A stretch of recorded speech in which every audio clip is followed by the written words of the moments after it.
Vamos abrir o texto sagrado também, queridos irmãos, em Marcos capítulo 6, os versículos 14 para frente. Marcos 6, 14, na verdade até o 29, eu vou ler até o 29, mas vou me deter basicamente no capítulo 6, versículos 14 e 15. Acompanhem, por favor, a leitura da palavra. Chegou isto aos ouvidos do rei Herodes, porque o nome de Jesus já se tornara notório, e alguns diziam: João Batista ressuscitou dentre os mortos, e por isso nele operam forças miraculosas. Outros diziam: é Elias. Ainda outros: é profeta como um dos profetas.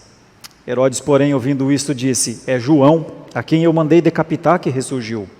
Porque o mesmo Herodes, por causa de Herodias, mulher de seu irmão Filipe, porquanto Herodes se casara com ela, mandara prender a João e atá-lo no cárcere.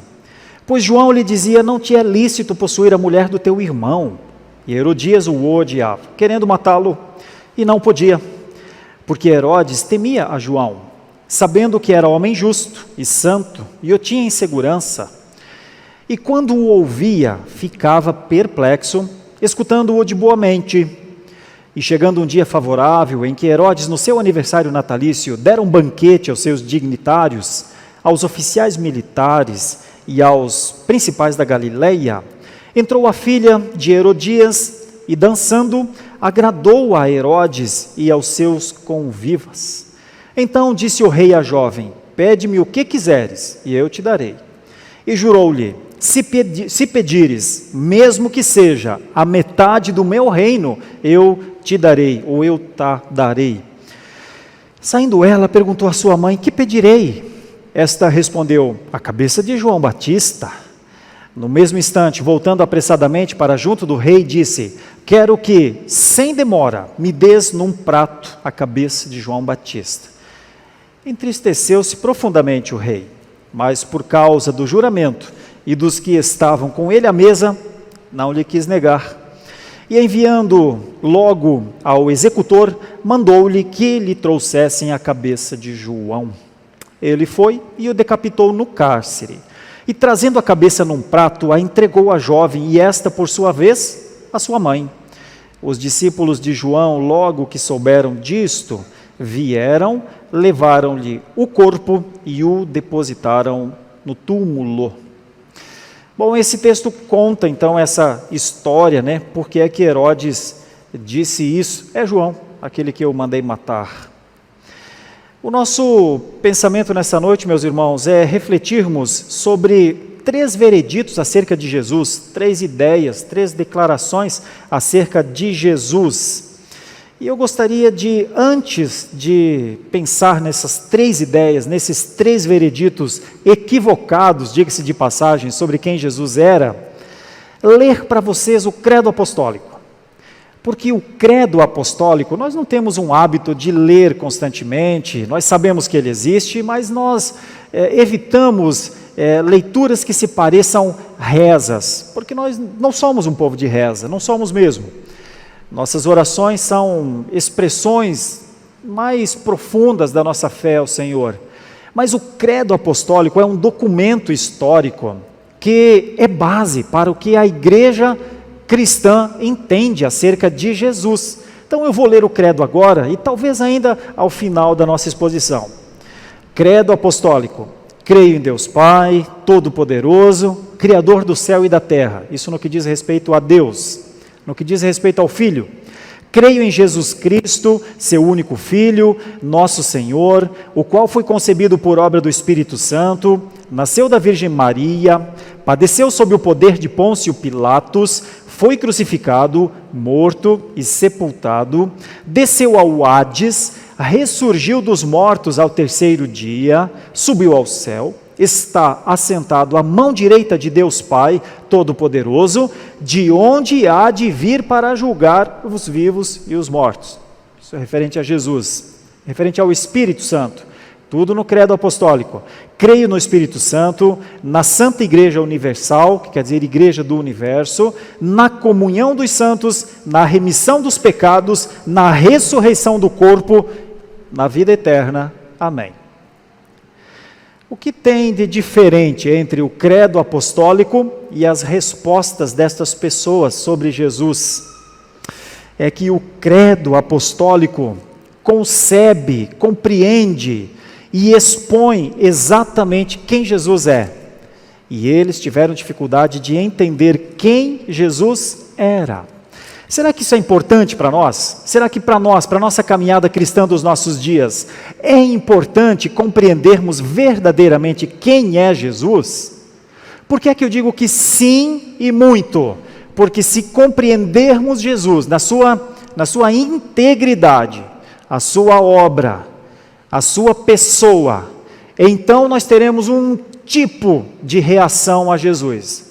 Se nós não compreendermos isso de maneira clara, cristalina, evidente, provavelmente reagiremos mal a Jesus. O texto parece nos ajudar, ou pode nos ajudar um pouco. Vamos pensar. Primeiro, antes de tudo, eu quero falar sobre o que eu vou discorrer aqui nesses minutos sobre esse texto. Eu vou falar sobre o alcance de Jesus, eu vou falar sobre a essência de Jesus, e eu vou falar sobre a autoridade, a fonte de autoridade que é Jesus. O texto começa dizendo algumas coisas, por exemplo, aqui. Chegou isto aos ouvidos do rei Herodes, porque o nome de Jesus já se tornara notório. A palavra notório aqui quer dizer evidente. O nome ficou famoso. E este Herodes aqui já ouve falar, ou a família deste Herodes já ouve falar de Jesus há muito tempo. O pai dele, lá atrás, recebeu uns homens que vieram de um lugar e perguntaram: onde está o recém-nascido rei dos judeus? Ele falou: rei dos judeus? Eu sou o rei dos judeus, mas não sou o recém-nascido. Vai pesquisar entre os estudiosos e diz: explica melhor essa história aí de um recém-nascido rei dos judeus. Não sou eu o rei dos judeus? E eles dizem: tem história sim, tem história sobre um menino que haveria de vir. E então o Herodes volta lá para aqueles homens e diz assim: achem onde o rei está, esse rei dos judeus que vocês falam. E quando descobrirem onde ele está, voltem aqui e me digam, porque eu também vou lá adorá-lo. Vocês conhecem a história, instruídos pelo Espírito Santo, eles não voltam a Herodes e seguem o caminho, tanto é que Herodes não conseguiu encontrar o rei dos judeus. O que é que ele faz? Manda matar uma infinidade de meninos abaixo de uma idade mínima ali que ele imaginava que estivesse esse possível rei dos judeus. Este Jesus não é morto por Herodes. Aos 12 anos, ele está no templo ensinando os doutores. Já havia sido reconhecido por Simeão e Ana aos 8 dias de vida. E agora está pregando por toda aquela região. Este rei Herodes, para fazer ainda justiça à história, nem rei é. Ele é um tetrarca. Ele tem um pedaço de terra que ele é responsável para coletar impostos e outras coisas mais.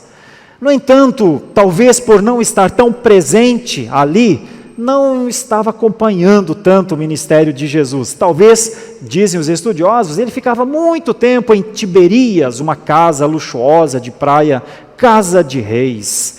E então, quando chega aos ouvidos dele, o pregador de Nazaré, não só por ele ser o pregador de Nazaré, mas porque muitos sinais já haviam sido feitos, como por exemplo, a cura do endemoniado de Gadara, a forma como Jesus já havia curado a mulher enferma.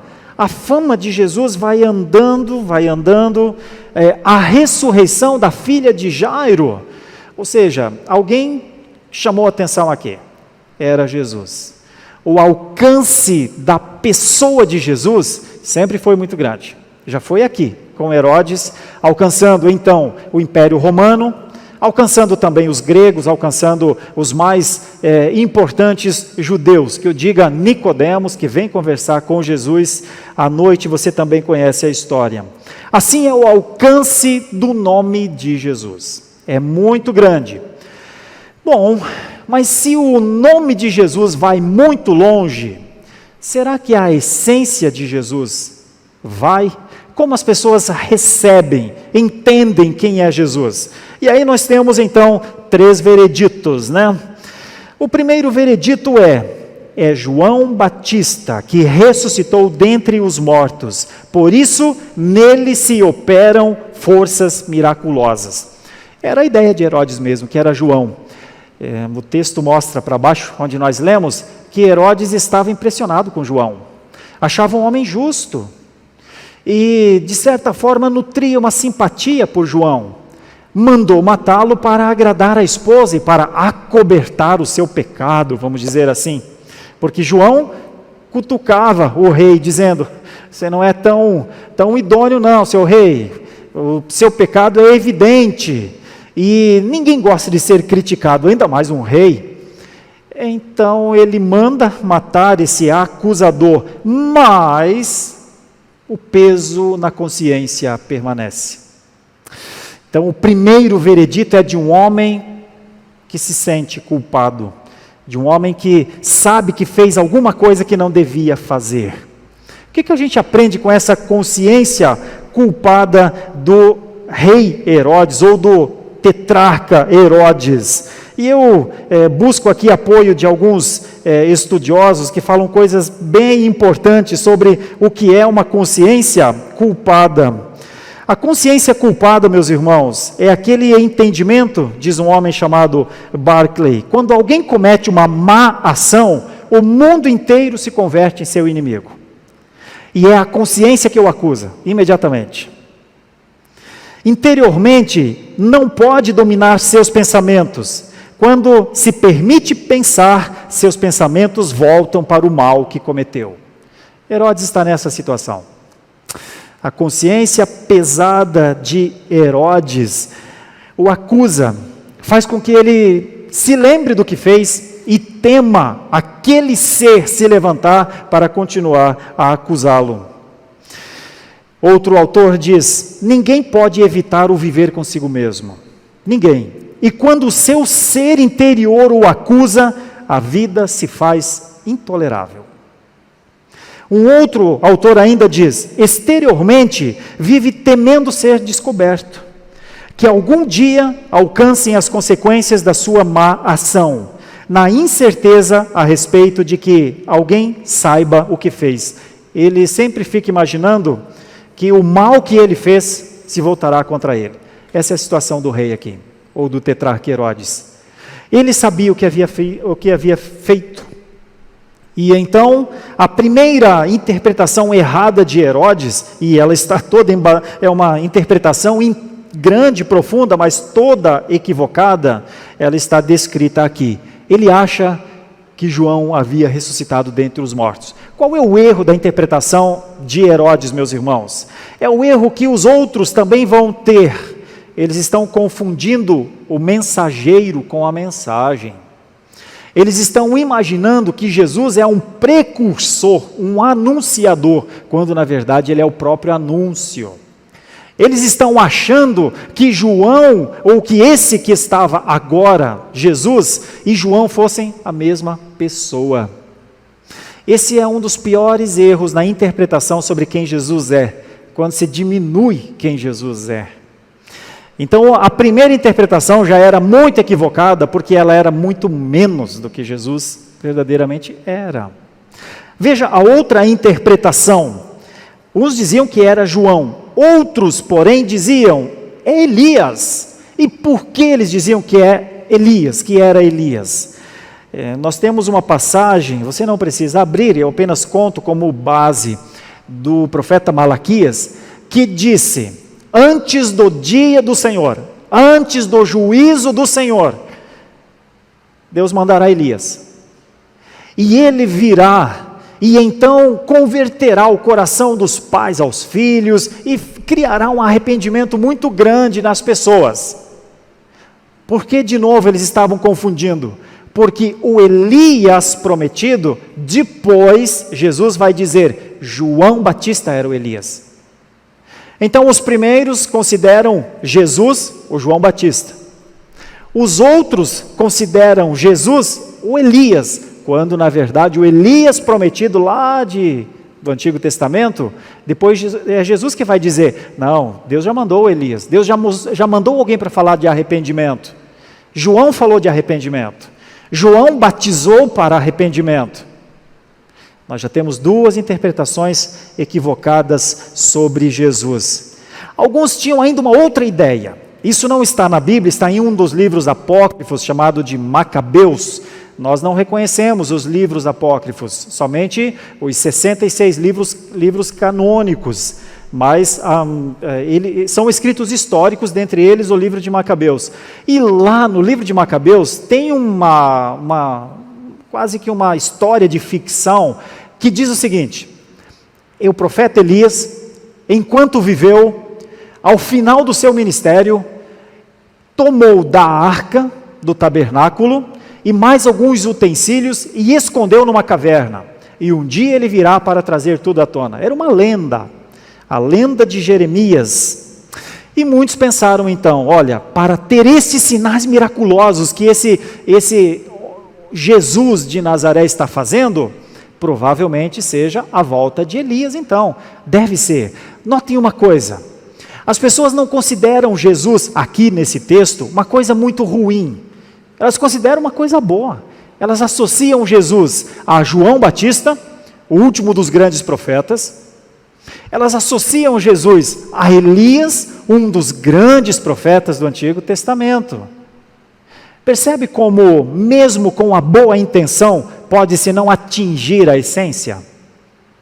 Eles não estão dizendo como outros diziam, é filho de Belzebu. Eles não. Eles estão dizendo, vem de Deus, vem de Deus. Mas eles não conseguiam compreender o que era e quem era o Filho de Deus. Por isso eles não conseguiram amá-lo. Um pequeno parêntese para incluir você dentro dessa ideia. Você já ama Jesus como o Filho unigênito do Pai? Você já o ama de tal maneira que você se preocupa com as ações, se preocupa com as reações, porque pode talvez desagradá-lo, e você não quer desagradar aquele que você ama. Reflita nisso, porque isso te ajuda a compreender a sua relação com o Messias. Nós compreendemos melhor a nossa relação com o Messias ao entender que essência é essa. Quem é esse Messias? Quem é o unigênito do Pai? Quem é o primogênito dos mortos? Por que ele é 100% Deus? Por que ele é 100% homem? Por que ele precisou morrer na cruz? Por que ele precisou passar pela humilhação? Por que ele ressurgiu com poder e glória? Onde ele está agora com o seu poder e a sua glória? Ele virá de verdade? Será que ele virá? Olha, essas perguntas a gente precisa se fazer e responder, porque as nossas respostas evidenciam o conhecimento que temos dele. Se não o conhecermos bem, certamente não o amaremos. Certamente não o amaremos, respeitaremos, acharemos uma coisa interessantíssima, ele dividir a história entre antes de Cristo e depois de Cristo, leremos as suas passagens e admiraremos os grandes feitos, mas pode ser que essa admiração nunca chegue a levar-nos a uma confissão real de pecados, a um recebê-lo como Senhor e Salvador. A admiração não salva. Reconhecimentos parciais não incluem o Salvador na nossa vida. Podem nos fazer muito honrados, ou pessoas que honram, mas não fará salvos. Por isso é importante pensar, o porquê esses equívocos nos ensinam.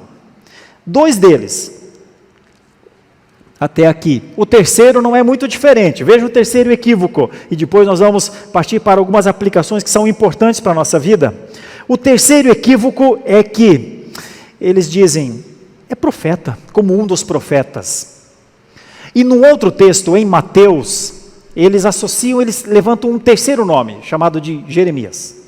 Porque Jeremias também foi um grande profeta no Antigo Testamento, e eles imaginam que talvez Jesus também possa ser, ou que este que está fazendo milagres possa ser uma reedição dos profetas do Antigo Testamento. Por que eles estão errados? Primeiro, eles estão errados porque a ansiedade os levou a isso. Eles estão há praticamente 400 anos sem ouvir a voz de Deus.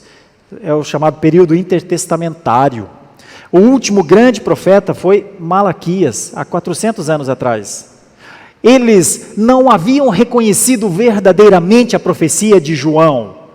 E agora eles pensam que este Jesus é uma reedição, como se eles entendessem, Deus voltou a falar, é isso que está acontecendo, Deus voltou a falar. Esse homem vai fazer as obras de Eliseu, esse homem vai fazer as obras de Elias, esse homem vai fazer as obras de Isaías, é isso, está tudo certo, Deus voltou a falar. Quase deram um aleluia por isso, mas ainda assim era um erro. Por quê? Aí você olha para um texto como esse e começa a pensar, o que a Bíblia fala sobre Jesus? Quem é Jesus? Essas três classes entenderam errado quem era Jesus.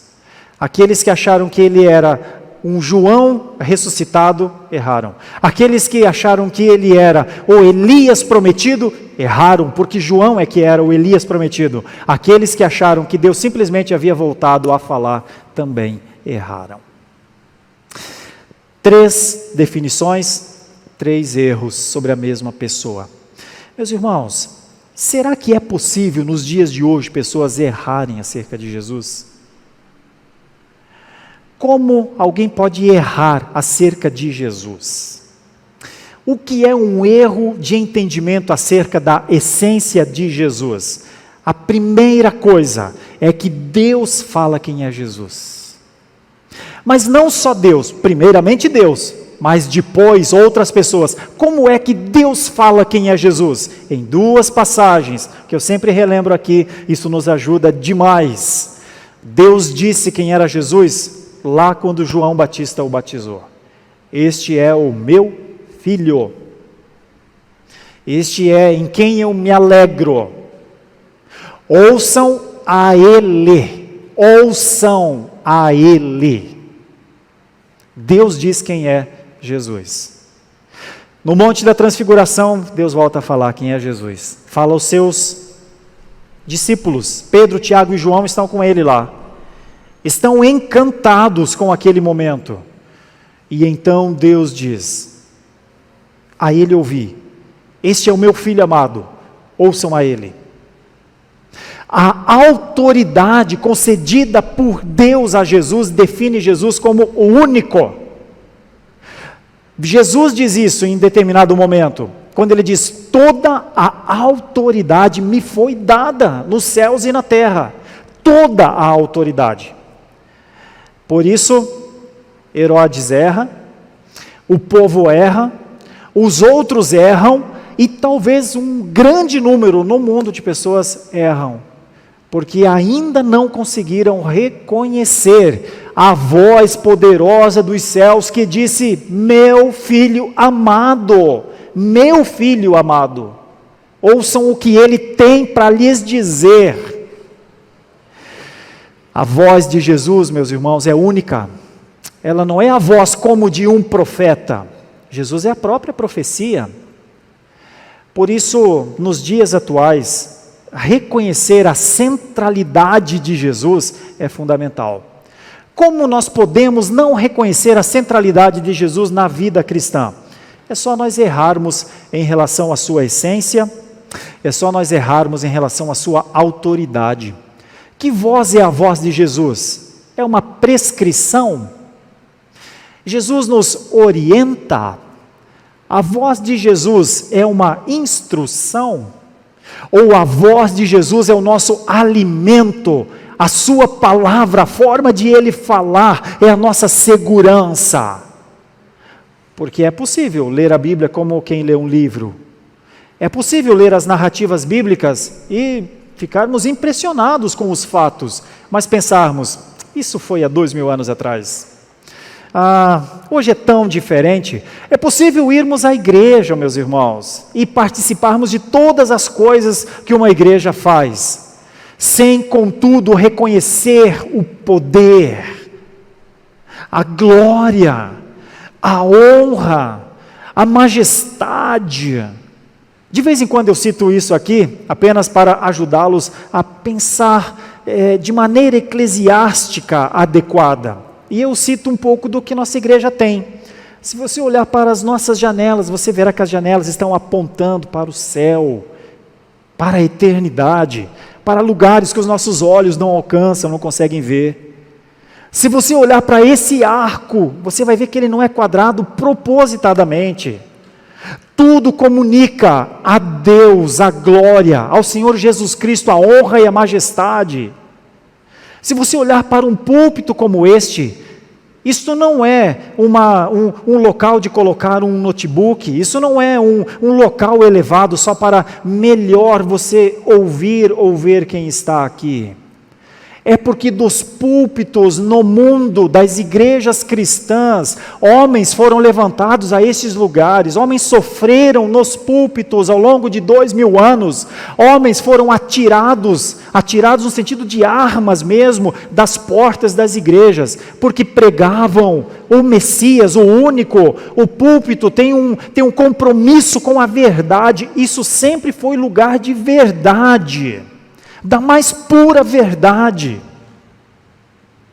Se você olhar para o todo de uma igreja como a nossa e ver, por exemplo, um espaço como esse aqui, esse é um espaço para um coral cantar junto com a igreja louvores a Deus. Nunca esse coral cantará canções humanistas, nunca cantará canções da cultura, sempre cantará louvores e a igreja vai entoar junto.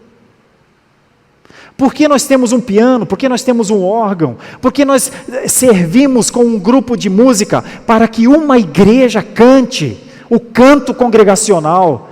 Não há apresentações. Há louvor e adoração a Deus em nome de Jesus. Por que nós fazemos tudo isso? Não é? Por que não estamos no final de domingo em casa, curtindo um bom descanso? Afinal de contas, amanhã de manhã já é novamente dia de trabalhar. Vou lhes dizer, antecipando um pouquinho, porque o domingo é o dia da ressurreição do Senhor Jesus Cristo. Ele ressurgiu e o povo há 2000 anos atrás passou a se encontrar naquele dia. E a ressurreição de Jesus Cristo, no dia do Senhor, no domingo, fez com que o povo voltasse para agradecer por sua ressurreição, engrandecer-lhe o nome. E sabem por quê?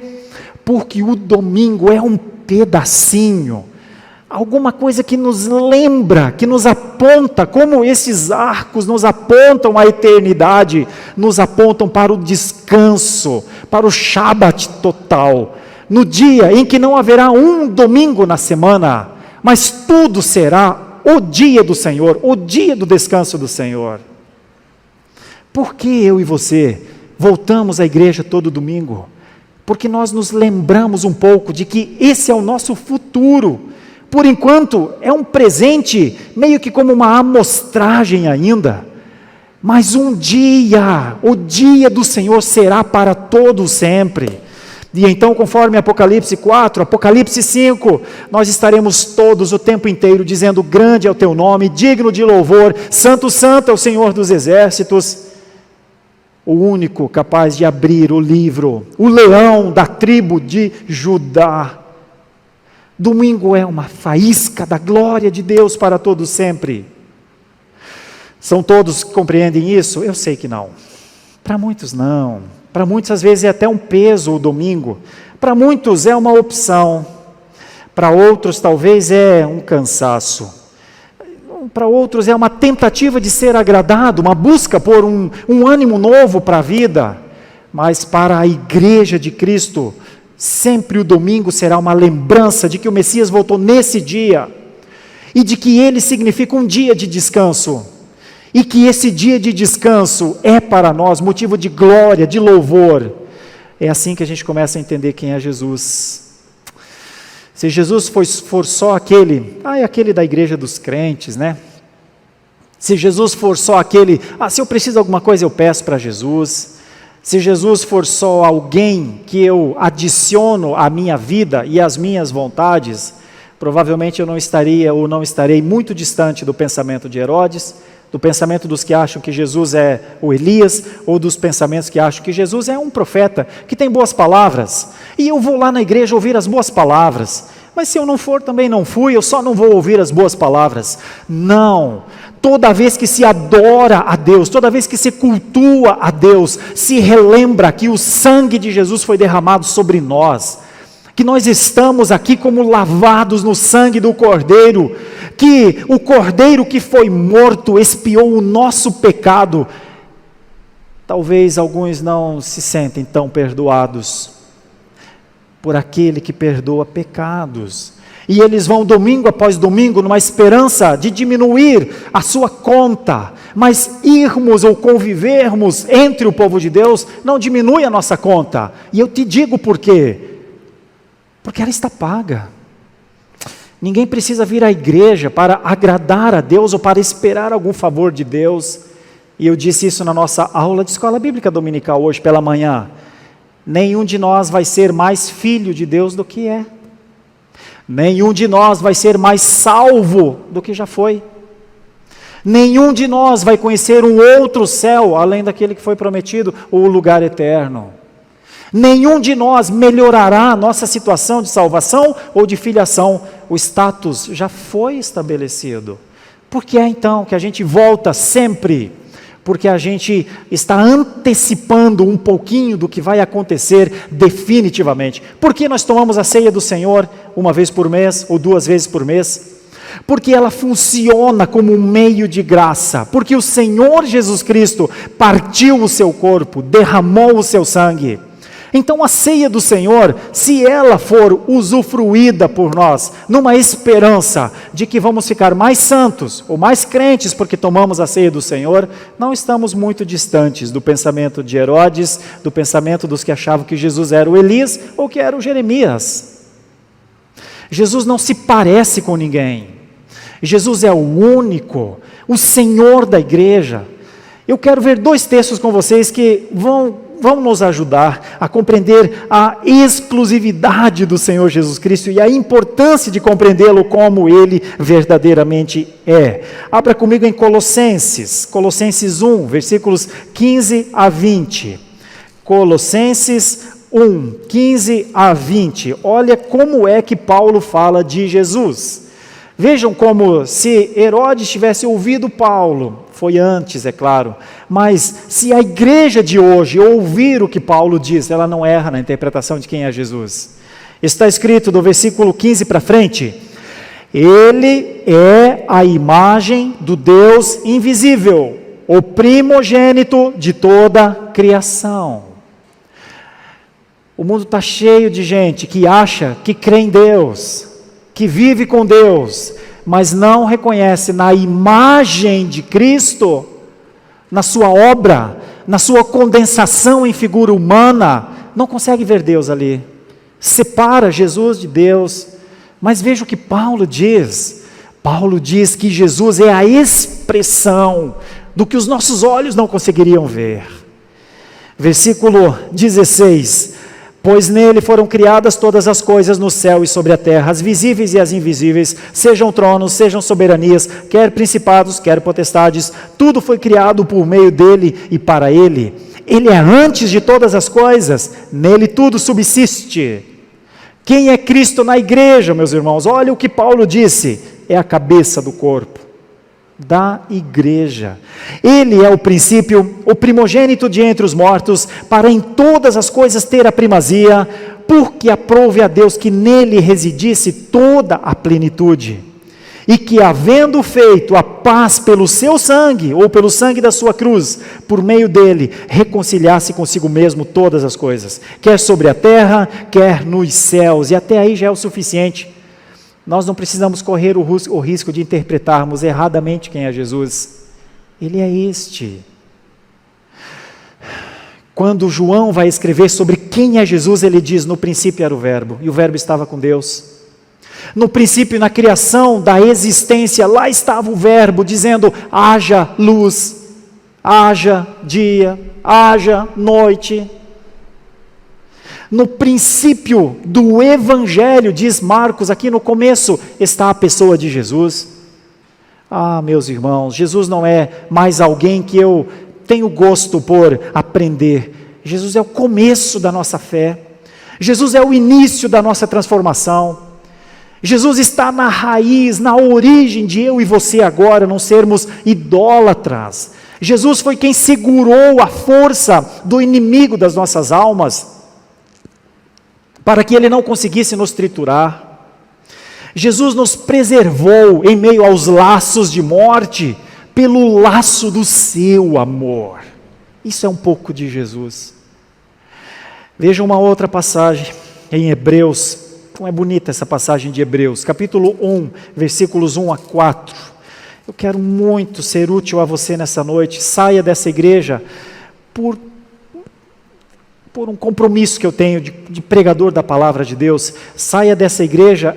Você não vai ter desculpas para dizer eu não conheço a Jesus, eu não sei quem é Jesus, porque é a palavra que está aqui diante de você. A não ser que você feche os ouvidos e não queira ouvir, a não ser que você feche os seus olhos e não queira ler, mas a palavra diz quem é o Senhor Jesus, e então viva com o que você sabe do Senhor Jesus. Havendo Deus outrora falado, muitas vezes e de muitas maneiras, aos pais, pelos profetas, nesses últimos dias nos falou pelo Filho, a quem constituiu o herdeiro de todas as coisas, pelo qual também fez o universo. Ele, que é o resplendor da glória e a expressão exata do seu ser, sustentando todas as coisas pela palavra do seu poder, depois de ter feito a purificação dos pecados, assentou-se à direita da majestade nas alturas, tendo se tornado tão superior aos anjos, quanto herdou mais excelente nome do que eles. Durante a saída do povo de Deus no Egito, lá havia uma nuvem de glória. De dia, uma espécie de fumaça bem grande, uma nuvem bem grande. À noite, um fogo incandescente. Lá estava o Messias que viria. Lá esteve o Messias que viria. Quando o Senhor Deus produziu o maná no deserto, para que aquele povo fosse alimentado, o Senhor dos céus entregou o pão. Um dia Jesus vai dizer: meu Pai alimentou vocês, meu Pai continua alimentando vocês, e eu sou o alimento lá de trás como tipificação, agora como memorial na ceia, e vocês continuarão a se alimentar de mim, porque é da palavra de Deus que vocês viverão. O Senhor Jesus está lá na travessia do mar, na travessia do rio. O Senhor Jesus está lá no Cordeiro Pascal. O Senhor Jesus está lá no centro da expiação. Quando um animalzinho era morto para que o sangue fosse derramado, lá estava a mensagem que um dia o Filho de Deus derramaria o seu sangue por você, por nós. Todas as vezes que voltarmos a um culto para adorar ao Senhor, nós voltamos como quem teve os seus pecados expiados. O Filho morreu por isso. Nós não participamos de um culto como um rito, nós não participamos de um culto como um evento, nós não participamos da comunidade como quem tem bons amigos lá e porque é bom estar lá. Nós participamos de uma comunidade de redimidos, nós fazemos parte de um grupo de pessoas extremamente pecaminosas, nós somos infiéis em quase tudo, meus irmãos. Nós somos infiéis nos nossos pensamentos, nós somos infiéis nos nossos atos, nós somos infiéis na nossa perseverança, nós somos infiéis nos nossos propósitos, nos nossos compromissos, nós somos infiéis para com o que o Senhor Deus fez por nós, e ainda assim o Senhor continua, dia após dia, permitir que o seu sangue, o sangue do Cordeiro, esteja sobre nós. Mas alguns tentam a Deus por causa disso. Eles se sentem tão confortáveis nos seus pecados, às vezes mais confortáveis nos seus pecados do que Herodes com a sua consciência. E nesse sentido, até um ímpio, um infeliz como Herodes, pode nos ajudar a pensar. O remorso pode ser o começo do arrependimento, ele não é o todo. Remorso não é o todo. Mas quando a consciência bate e quando nós vemos onde temos pecado contra o Senhor, alguma coisa está acontecendo no nosso coração. Herodes não chegou a virar essa chave, até porque fazia parte dos desígnios de Deus, mas a nossa chave foi virada. Por isso não podemos voltar a viver como um dia os Gálatas quiseram voltar a viver. Eles tinham a graça do Senhor Jesus Cristo, eles tinham o perdão dos seus pecados, mas eles não conseguiam viver com a lei moral de Cristo. Eles não conseguiam viver com essa graça. Eles não conseguiam retribuir ao Senhor em honra, glória e majestade. Eles achavam que tinham que continuar fazendo coisas, cumprindo leis. Meus irmãos, os dias são maus, mas os dias dos cristãos são abençoados o tempo inteiro. E isso é graças a Jesus. Não é a igreja, não é por conta de um líder ou outro, é a Jesus. Você vive por causa de Jesus.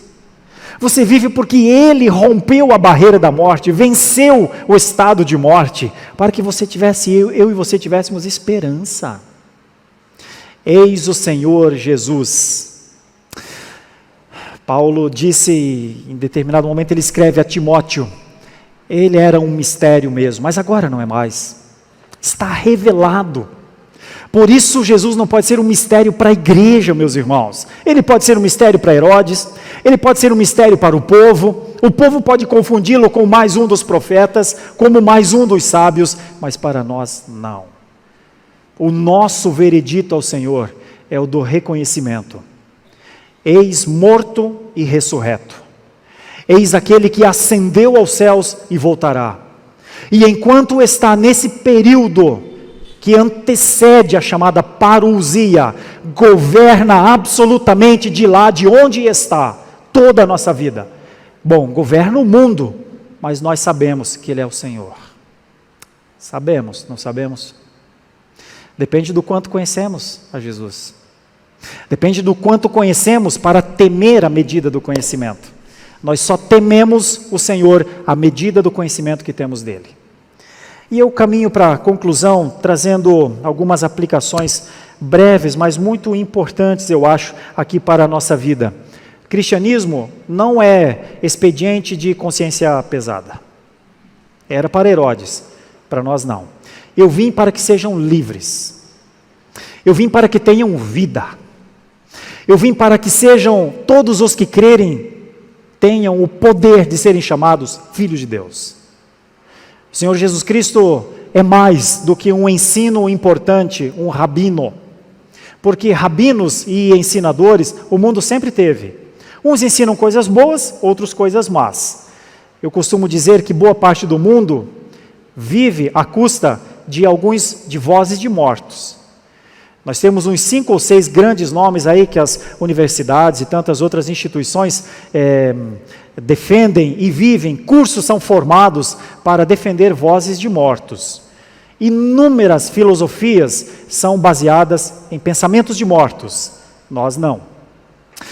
Então, nós não somos um movimento de consciência pesada, de gente que diz, puxa, eu tinha que ser melhor, puxa, por que eu não sou melhor? Ah, tinha que ser um cristão diferente, eu devia ser, e começamos a falar, orem por mim para que eu seja alguma coisa melhor do que eu sou até agora. Nós não somos esse movimento.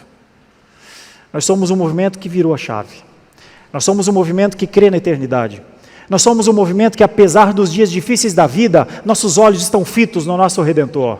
Nós olhamos para nós e sabemos que a nossa carne um dia vai se dissipar, mas o Espírito que está dentro de nós voltará ao Pai, e nós o glorificaremos para todo sempre, e ninguém vai ficar, a não ser os que acham que Jesus é um pouco menos do que Ele é. Herodes ficou, certamente. Os que acharam que ele era Elias ficaram, certamente. Os que acharam que ele era Jeremias ficaram, certamente. Mas aqueles que disseram como Pedro um dia disse, aliás, vale a pena a gente ver, está em Mateus capítulo 16. Abra o texto sagrado, Mateus capítulo 16. Jesus, em determinado momento, conversa com seus discípulos, e vejam comigo, do versículo 13 para frente, veja como foi a resposta. Indo Jesus para as bandas de Cesareia de Filipe, perguntou a seus discípulos, quem diz o povo ser o Filho do Homem? E eles responderam, aquilo que aquilo que nós lemos agora há pouco. Uns dizem João Batista, outros Elias e outros Jeremias ou algum dos profetas. Mas vós, continuou ele, quem dizeis que eu sou? Respondendo Simão Pedro disse, tu és o Cristo, o Filho do Deus vivo. Então Jesus lhe afirmou, bem-aventurado és, Simão Barjonas, porque não foi carne e sangue que te revelaram, mas meu Pai que está nos céus. Também eu te digo que tu és Pedro, sobre esta pedra edificarei a minha igreja, e as portas do inferno não prevalecerão contra ela. Dar-te-ei as chaves do reino dos céus, o que ligares na terra terá sido ligado nos céus, e o que desligares na terra terá sido desligado nos céus. Então, advertiu os discípulos de que a ninguém dissessem ser ele o Cristo. Olha uma curiosidade, Jesus não estava preocupado com publicidade aqui, mas Jesus queria saber o que eles entendiam acerca dele. Dentro da igreja, essa pergunta continua a ecoar. O que você diz que eu sou? Quem você diz que eu sou? Pergunte à igreja, quem a igreja diz que Cristo é? Pedro antecipou uma resposta. Tu és o Cristo, tu és o Messias, o Filho do Deus vivo. Deus existe e você também.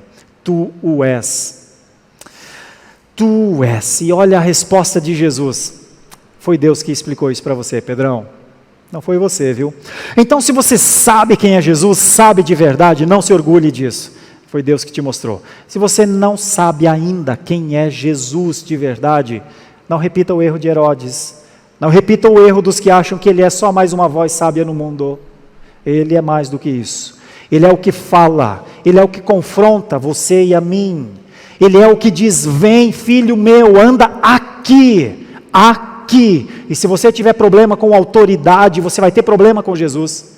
Porque a autoridade de Jesus é a autoridade do Pai. Se você tiver problema com o senhorio de Jesus, você não vai ficar muito distante do que Herodes pensou, ou do que os outros pensaram. Mas se você conseguir dizer, é o Cristo, nós estamos falando do Cristo, nós estamos falando do que vive, nós estamos falando do eterno Filho de Deus, nós estamos falando daquele em quem eu creio, então você está muito distante de Herodes. Então você está na igreja invisível, então você está na igreja de Deus, então você está andando sob o cabeça que é Cristo, e você não se rebela contra a voz do seu Senhor. Ela lhe faz bem, porque é segurança para a sua vida. Você quer ouvir porque você sente falta da voz de Jesus no seu coração. E aí você começa a dar uma resposta positiva, uma resposta de conhecimento a quem Jesus é. E aí, certamente, você pode ler o creio mais em paz. Herodes não poderia ler o credo dos apóstolos. Nós podemos. Essa é a nossa diferença. Essa é a diferença entre o povo de Deus e Herodes. A diferença entre o povo de Deus e aqueles que consideram Jesus sempre alguém menor do que ele verdadeiramente é. Veja o credo. Creio em Deus Pai, Todo-Poderoso, Criador do céu e da terra. Creio em Jesus Cristo. Veja que não é admiro, é creio. Minha crença, minha fé está em Jesus Cristo. Porque Ele é o único Filho, o nosso Senhor, concebido por obra do Espírito Santo. Nasceu da Virgem Maria, padeceu sob o poder de Pôncio Pilatos, foi crucificado, foi morto e sepultado, desceu ao Hades, ressurgiu dos mortos ao terceiro dia, subiu ao céu, está sentado à mão direita de Deus Pai Todo-Poderoso, donde há de vir para julgar os vivos e os mortos. Creio no Espírito Santo, na Santa Igreja Universal, na comunhão dos santos, na remissão dos pecados, na ressurreição do corpo, na vida eterna. Amém. Feche seus olhos, vamos orar. Você já pôde dizer, eu te amo, como um dia Pedro disse? Jesus perguntou para Pedro, Pedro, você me ama? E Pedro disse isso, Senhor, sim, eu amo. Pedro, então cuida das minhas ovelhas, Pedro. Pedro, você me ama mesmo? Senhor, eu amo sim. Então, cuida dos cordeirinhos também, Pedro. Pedro, é amor mesmo, Pedro? Você me ama mesmo? Senhor, tu sabes todas as coisas. Eu te amo, Senhor. Então apacenta o rebanho. Senhor amado, quanto de amor o Senhor vê nos nossos corações por Teu Filho Jesus Cristo. Quais as expressões de amor que o Senhor tem encontrado em nosso coração a Ti. Como o Senhor tem visto os nossos lábios se abrirem para falar do quanto nós fomos amados por Ti. Quantas vezes pudemos interromper uma conversa ruim que não glorifica o Teu nome, porque temos uma preocupação em Te glorificar mais do que sermos simpáticos às pessoas, ou de estarmos em meio a sorrisos, alegrias, coisas passageiras. Como o Senhor tem visto a Sua igreja, Senhor, a nós. Senhor, nós temos entendido quem o Senhor é e temos reagido de maneira adequada. O Senhor que conhece a todos os nossos corações, que o Senhor fale a nossa consciência. Que o Senhor ajude aqueles que chegam à conclusão que não têm amado ao Senhor assim. Têm amado outras coisas, têm amado a si mesmos. Só o poder do Teu Espírito para transformar um coração que endureceu em relação ao amor. Aqueles que o Senhor tem encontrado como cultuadores, que adoram em espírito e em verdade, fortalece essa fé. Que fé mais linda, Senhor. Que belíssima fé é essa, que coloca o Senhor antes dos seus sonhos e até mesmo das suas satisfações. Como é o Senhor e o que o Senhor faz por nós. Continua a operar. Se o Senhor encontrar alguém que chegou a essa igreja nessa noite com dúvidas acerca de quem o Senhor é, que o Teu Santo Espírito tire as dúvidas. Não é bom viver com dúvidas acerca de algo tão essencial, de uma autoridade tão evidente, que alcança e que discerne joelho de medula.